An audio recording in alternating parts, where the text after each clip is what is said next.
Boa noite a todos. É com prazer que aqui estamos novamente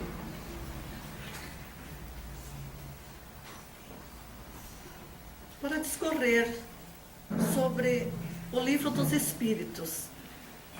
Esse livro fantástico que Allan Kardec nos trouxe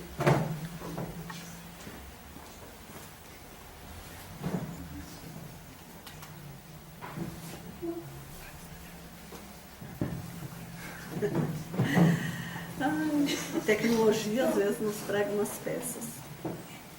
Então vamos refletir hoje sobre a morte. O que se torna a nossa alma após a morte? Um questionamento feito por todos aqueles que acreditam na vida após esta vida.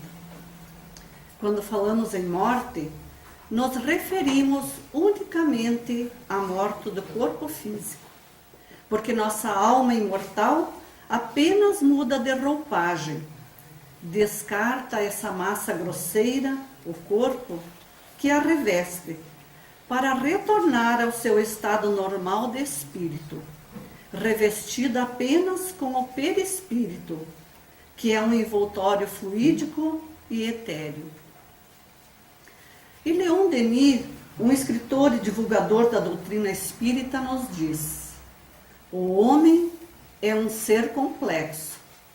Nele se combinam 3 elementos para formar uma unidade viva, a saber, o corpo, envoltório material temporário, que abandonamos na morte como vestuário usado. O perispírito, invólucro fluídico permanente, invisível aos nossos sentidos naturais, que acompanha a alma em sua evolução infinita, e com ela se melhora e purifica.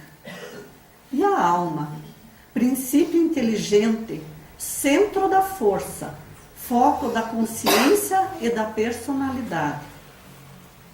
A alma, desprendida do corpo material e revestida do seu invólucro sutil, constitui o perispírito, ser fluídico de forma humana, liberta das necessidades terrestres, invisível e impalpável em seu estado normal. O espírito não é mais que um homem desencarnado. Todos tornaremos a ser espíritos. A morte restitui-nos a vida do espaço. E que se passa no momento da morte? Como se desprende o espírito da sua prisão material? Que impressões, que sensações o esperam nessa ocasião tenebrosa? É isso o que interessa a todos conhecer, porque todos cumprem essa jornada. A vida foge-nos a todo instante, nenhum de nós escapará à morte. E quem esteve conosco semana passada, na quarta-feira, ouvindo Marina sobre o materialismo, pôde perceber quantas pessoas dentre nós ainda conservam tendências de ligar-se exclusivamente em bens materiais, esquecendo-se de seu espírito. Até dizem acreditar em Deus, mas dizem também não ter tempo para pensar nisso, pois precisam trabalhar, construir, ter suas casas, seus objetos, enfim, tudo que é material. E na maior parte das vezes, esses materialistas são insaciáveis, nunca estão contentes com o que já possuem, sempre querendo mais. Bem, isso é bem fácil de entender, pois lhes falta aquela satisfação, aquele conforto da alma, que só a crença, a confiança, a verdadeira fé em Deus nos dá. Mas voltemos às nossas questões. Em que se torna a alma no instante da morte? E se ela conserva a sua individualidade? A libertação da alma do corpo se opera gradualmente e com uma lentidão variável, segundo cada indivíduo, e também dependem das circunstâncias da morte. Os laços que unem a alma ao corpo vão rompendo-se pouco a pouco, e mais lentamente ainda se a vida do indivíduo foi muito material. Esse desligamento é feito com assistência de espíritos, chamados socorristas, como enfermeiros. No momento da morte, primeiro tudo é confuso. A alma precisa de algum tempo para se reconhecer, porque está meio atordoada. É como acordarmos de um sono profundo. Necessitamos de algum tempo para nos ambientar. Assim, a lucidez das ideias e a memória do passado vão retornando à medida em que se desfaz da influência da matéria, a qual acaba de se libertar. A duração dessa perturbação que se segue à morte é muito variável. Para alguns espíritos pode ser de algumas horas, dias, meses e outros até vários anos. As sensações também variam de um espírito para outro. Para o homem de bem, essa sensação nada tem de penosa, ela é calma. Em tudo se assemelha ao acordar de um sono tranquilo.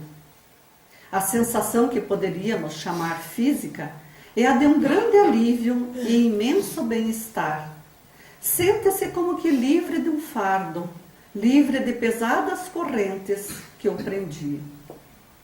Entretanto, para aquele cuja consciência não é pura e que esteve mais preso à vida corporal do que espiritual, ela é cheia de ansiedade e angústias, que aumentam à medida que ela se reconhece, porque então ela é tomada de medo e de uma espécie de terror em presença daquilo que vê e principalmente daquilo que entrevê. Na sua nova situação, a alma vê e ouve o que ouvia e ouvia antes da morte, mas vê e ouve outras coisas que escapavam à grosseria dos órgãos corporais. Ela tem sensações e percepções que nos são desconhecidas. Se depois da morte a alma não conservasse a sua individualidade, não mantivesse seu caráter distinto, então criminosos e homens de bem estariam no mesmo patamar.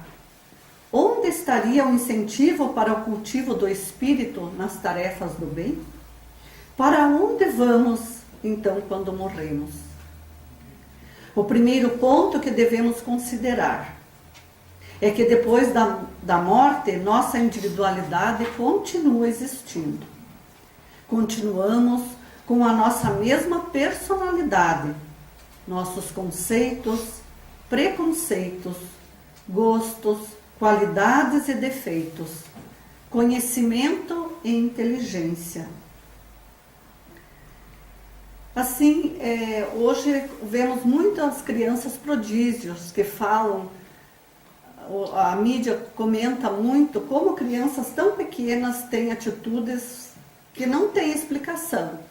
Então, essa é a individualidade da alma já adquirida em existências anteriores. Assim, já nos diz um dito popular também, não é porque morremos que viramos santos. Por isso, quando praticamos o bem, levaremos o bem para outra existência e o mal igualmente. Então, se pensarmos em pessoas que passaram a vida na Terra só pensando em badalações regradas a muito álcool, fumo e drogas, envolvendo-se em roubos e assassinatos, levando uma vida totalmente desregrada.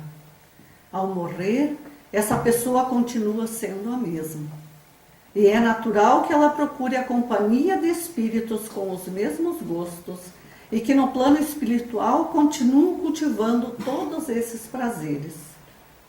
Como seria uma cidade só habitada e administrada por pessoas com essas características? Agora, por outro lado, Imaginemos outra cidade, onde a população fosse ordeira, trabalhadora, que tivesse seu tempo de lazer com atividades saudáveis, onde todos tivessem interesse em ajudar um ao outro. Como seria essa cidade? Quando morremos, nosso espírito vai para um nível mais compatível com o nosso grau de evolução.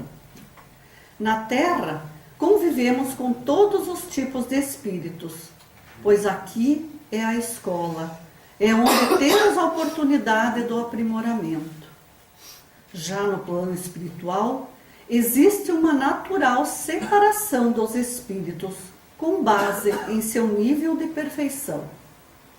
E assim como aqui procuramos nos reunir com pessoas que compartilham de nossos gostos e pensamentos, lá também, e mais especificamente, reúne-se espírito com as mesmas afinidades. Então podemos dizer que não existe céu ou inferno, existem lugares habitados por espíritos do mesmo nível. E no livro O Problema do Ser, do Destino e da Dor, de Leon Denis, ele faz uma profunda análise sobre a alma imortal e sua maneira de comunicação. Diz ele: telepatia é um termo usado para definir a manifestação que se produz à distância sem o concurso dos órgãos, tanto na vigília quanto no sono. Essas manifestações não são atos doentios ou mórbidos da personalidade, como acreditam alguns, mas, pelo contrário, deve-se ver neles o primeiro aparecimento dos poderes futuros com que o homem terrestre será dotado. O exame desses fatos nos levará a reconhecer que o eu exteriorizado durante a vida e o eu que sobrevive após a morte são idênticos e representam dois aspectos sucessivos da existência de um único ser. A telepatia, ou projeção à distância do pensamento, é o mesmo da imagem do manifestante, é um poderoso ato da vontade. A alma comunica-se a si própria, comunicando a sua vibração, o que demonstra que a alma não é um composto, uma resultante, nem um agregado de forças, mas, pelo contrário, é o centro da vida e da vontade, centro dinâmico que governa o organismo e dirige-lhe as funções. As manifestações telepáticas não comportam limites. O poder e a independência da alma nela se revelam soberanamente, porque o corpo nenhum papel representa no fenômeno. É mais um obstáculo que um auxílio. Produzem-se, por esse motivo, ainda com maior intensidade depois da morte. Assim, no estado de liberdade absoluta, depois da morte, manifestam-se ao mesmo tempo física e intelectualmente aos amigos da Terra. Quer esses fenômenos se deem durante a vida material ou depois, são idênticos nas suas causas, nas suas leis e nos seus efeitos. A continuidade absoluta e gradação entre todos esses fatos, desvanecendo-se assim a noção de sobrenatural, que por muito tempo os tornaram suspeitos da ciência. Portanto, o antigo adágio, a natureza não dá saltos, é correto. A morte não é um salto, é a separação e não a dissolução dos elementos que constituem o homem terrestre. É a passagem do mundo visível ao mundo invisível. A vida de cada um de nós no além é o prolongamento natural e lógico da vida atual. A ação telepática não conhece limites, suprime todos os obstáculos e liga os vivos da Terra aos vivos do espaço, o mundo visível aos mundos invisíveis, o homem a Deus.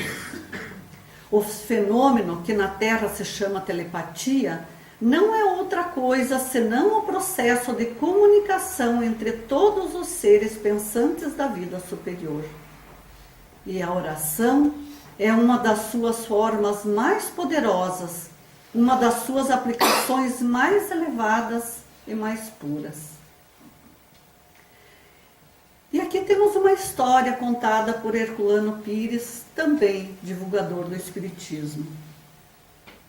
Um rapaz pergunta: quando uma pessoa morre, o espírito sai do corpo no mesmo instante do seu último suspiro ou demora para sair? Pergunto isso porque meu pai, quando morreu, quase no mesmo instante, foi visto por minha tia na casa dela em outra cidade. Isso é possível? E Herculano responde: sim, isso é possível. É possível porque o espírito, ao se desprender do corpo, o faz de acordo com a sua situação espiritual. As pessoas que demoram a se desprender do corpo, que ficam muito tempo apegadas ao cadáver, são aquelas que viveram uma vida intensamente material, pouco se preocupando com o espírito. Então elas se sentem naturalmente apegadas ao que seu pensamento esteve sempre voltado. É uma questão de hábito. Mas pessoas mais espiritualizadas, que não passam a vida apenas para viver materialmente e que souberam levar seu pensamento a Deus, pensam que existe outra vida e que souberam ser útil ao próximo, essas pessoas geralmente saem muito rápido. E pode, conforme o seu grau evolutivo que atingiu no plano moral, comunicar-se imediatamente com pessoas distantes. E diz ainda Herculano: no caso de seu pai, não sei se foi um aviso de morte, pois que os espíritos fazem isso. Esse é um dos casos que levou a parapsicologia atual a estudar exaustivamente e incluiu no seu esquema de fenômenos. Hoje, cientificamente, o aviso da morte é uma verdade. Então vemos que as pessoas que morrem podem comunicar-se com outros à distância, mostrando a elas que morreram, dando um sinal. Esse sinal pode ser aparecer com seu corpo fluídico ou provocarem um ruído qualquer. Também podem derrubar um objeto, um retrato, que faz a pessoa pensar ou lembrar daquela que morreu. E no Livro dos Espíritos, no item 165, é um estudo que será mais aprofundado nas próximas semanas, mas aqui vamos citar. O conhecimento do Espiritismo exerce influência sobre a duração mais ou menos longa dessa perturbação após a morte? E os Espíritos respondem: uma influência muito grande, uma vez que o espírito já compreendia antecipadamente a sua situação. Mas a prática do bem e a pureza da consciência são os que exercem maior influência. E Chico Xavier, no livro Pão Nosso, numa citação do Evangelho de Marcos, capítulo 12, diz assim: ora, Deus não é dos mortos, mas sim dos vivos. Por isso vós errais muito. E aqui a resposta é de um espírito. Quando nos comunicamos com os encarnados e utilizamos a palavra morte, é necessário entendê-la não por cessação, e sim por atividade transformadora da vida. Espiritualmente falando, apenas conhecemos um gênero terrível de morte, a da consciência denegrida do mal, a torturada de remorsos. É chegada a época de reconhecermos que todos somos vivos na criação eterna. E em virtude de tardar semelhante conhecimento nos homens, é que se verificam grandes erros. Em razão disso, A Igreja Católica Romana criou em sua teologia um céu e um inferno artificiais. Em outras diversas organizações evangélicas que se apegam à letra, crentes de que o corpo, vestimenta material do espírito, ressurgirá um dia do sepulcro, violando os princípios da natureza, e inúmeros espiritualistas nos têm como fantasmas, ou formas esvoaçantes, vagas e aéreas, errando indefinidamente. Quem passa pela sepultura prossegue trabalhando, e aqui, como aí, só existe desordem para os desordeiros. Na crosta da terra, ou além de seus círculos, permanecemos vivos invariavelmente. Não te esqueças, pois, de que os desencarnados são irmãos que continuam na luta de aprimoramento, e só encontramos a morte nos caminhos do mal, onde as sombras impedem a visão gloriosa da vida. Guardemos a missão do Evangelho e jamais esqueçamos que nosso Pai é Deus dos vivos mortais. E do mesmo livro, O Pão Nosso, no capítulo 13 de Lucas, a marcha. Importa, porém, caminhar hoje, amanhã e no dia seguinte. Importa seguir sempre em busca da edificação espiritual definitiva. Indispensável caminhar vencendo obstáculos e sombras, transformando todas as dores e dificuldades em graus de ascensão. Acreditam muitos que caminhar é invadir as situações de evidência no mundo, conquistando posições de destaque transitório, ou trazendo as mais vastas expressões financeiras ao círculo pessoal. Entretanto, não é isso. É preciso caminhar sempre, mas a jornada compete ao Espírito Eterno, no terreno das conquistas interiores. Muitas vezes, certas criaturas que se presumem nos mais altos pontos da viagem para a sabedoria divina se encontram apenas paralisadas na contemplação de fogos fatos. Que ninguém se engane nas estações de falso repouso. Importa trabalhar, conhecer-se, iluminar-se e atender ao Cristo diariamente. Para fixarmos semelhante lição em nós, temos nascido na terra, partilhando-lhe as lutas, gastando-lhe os corpos, e nela retornemos a nascer. Portanto, se perguntarmos para onde vamos, agora podemos saber para onde vamos. Naturalmente, vamos optar por lugares com pessoas iguais a nós, que tenham os mesmos objetivos. A questão é: nossos objetivos são para o bem ou para o mal? São para a nossa evolução ou para nosso estacionamento?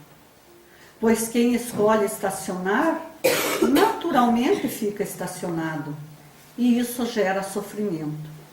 Então, vive no sofrimento. E diz: estou vivendo no inferno.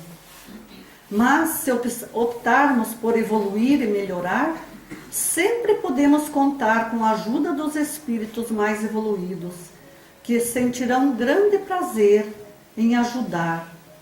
Aí nos sentimos no céu. Temos o livre-arbítrio, portanto, a escolha é nossa. Muito obrigada.